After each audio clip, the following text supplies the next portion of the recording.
కన్యాకుమారి నుండి కాశ్మీర్ వరకు రాహుల్ గాంధీ చేపట్టిన భారత్ జోడో పాదయాత్ర రేపు తెలంగాణ రాష్ట్రంలోకి అడుగుడబోతోంది. ఉమ్మడి మహబూబ్ నగర్ జిల్లాలోని మక్తల్ నియోజకవర్గం కృష్ణ వద్ద రేపు ఉదయం 8:30 జిల్లాలోకి రాహుల్ ప్రవేశిస్తారు. ఇప్పటికే రాష్ట్ర జిల్లా నాయకులందరూ పలు నియోజకవర్గాల నుండి భారీ ఎత్తున జన సమీకరణతో పాటు భారీగా స్వాగత ఏర్పాట్లు చేశారు. రాహుల్ గాంధీ 4 రోజుల పాటు పలు నియోజకవర్గాల మీదుగా పాదయాత్ర కొనసాగనుంది. ఈ జోడో యాత్ర వచ్చే సాధారణ ఎన్నికల్లో అధికారమే లక్ష్యంగా కొనసాగుతుందంటున్న కాంగ్రెస్ సీనియర్ నేత విహెచ్తో మా ప్రతినిధి Pradeep face to face. Congress అధినేత రాహుల్ గాంధీ చేపట్టిన భారత్ జోడో యాత్ర రేపు తెలంగాణలోకి అడుగుడబోతుంది. అయితే ఉమ్మడి మహబూబ్నగర్ జిల్లాలోని కృష్ణా వద్ద తెలంగాణలోకి అడుగుడబోతున్నాడు.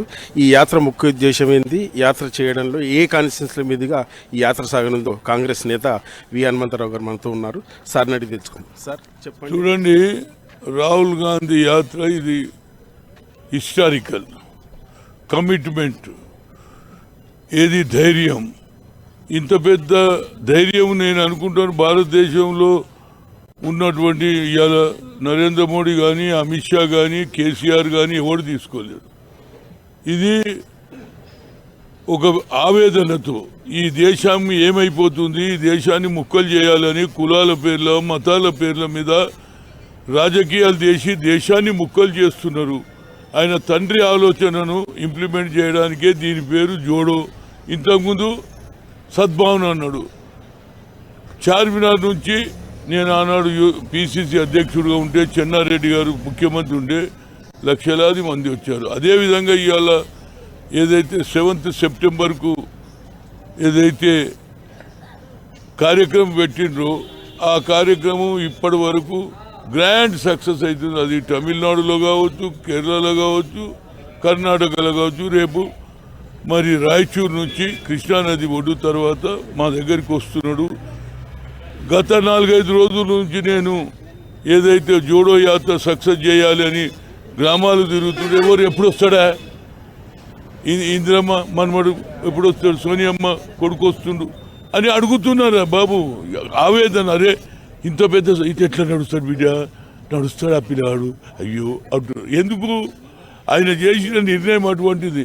ఆయన ఏమంటున్నాడంటే, మీరు ఈ 8 ఏళ్ల లోపల ప్రజలకు ఏం చేశారు, ఇచ్చిన హామీలు నిలబెట్టుకున్నారా, ప్రజలు ఏమనుకుంటున్నారు, వాళ్ళ తిండి ఎట్లా తింటున్నారు, వాళ్ళ ఉద్యోగాలు ఏది ఉన్నది, వాళ్ళ భవిష్యత్తు ఏముంది, రైతులకు సరైన గిట్టుబాటు ధర దొరుకుతుందా, ఇవన్నీ తెలుసుకోవడానికి వచ్చారు. గతంలో ఇంటికో ఉద్యోగం అన్నాడు, ఆయన ఇయ్యలే. 2 కోట్ల ఉద్యోగాలు ఈయన ఇయ్యలే. అదేవిధంగా పబ్లిక్ సెక్టార్లను ప్రైవేట్ పరం చేస్తున్నాడు. పేదవాడు భూమిలోకి పోతున్నాడు, కోటీశ్వరులు కార్పొరేట్ సెక్టర్ ఆకాశం మీద పోతున్నారు. వారికి జరిగిన బాధ ఏమిటో తెలుసుకోవడానికి ఇవాళ ఎన్నికలు లేవు, ఓట్ల గురించి రాలే. కానీ ప్రజలకు మీ బాధలో నేను కూడా పాలు పంచుకుంటానని వస్తున్నాడు.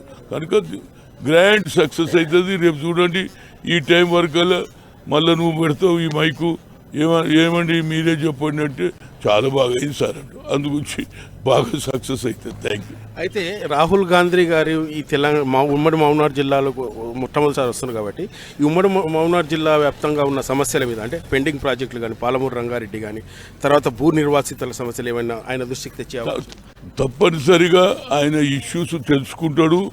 మళ్ళీ మా ప్రభుత్వం వచ్చి తప్పనిసరిగా ఆ సమస్యల మీద కాన్సర్ట్, ఎందుకంటే ఆ కుటుంబంలో ఉన్నది తెలంగాణ ఇస్తా అన్నది ఇచ్చిందా లేదా తెలుసు. ఆంధ్రలో నష్టం జరుగుతుందని అంటే ఇచ్చిన మాట నిలబెట్టుకునే కుటుంబం.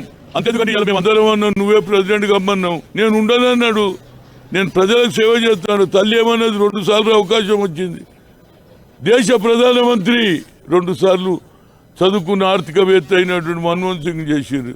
ఈనాడు సమాజంలో జరసేపు నేను కుర్చీ మీదకి వెళ్ళి వేస్తే ఆడ నీళ్లు తాగుతూ నా కుర్చీ మీద ఇంకోటి వచ్చి కూర్చుంటాడు. కానీ ప్రధానమంత్రి పదవే వద్దన్నదంటే ఆ కుటుంబంలో సాక్రిఫైజు, దేశభక్తి ఉన్నదని చెప్పగలుగుతుంది.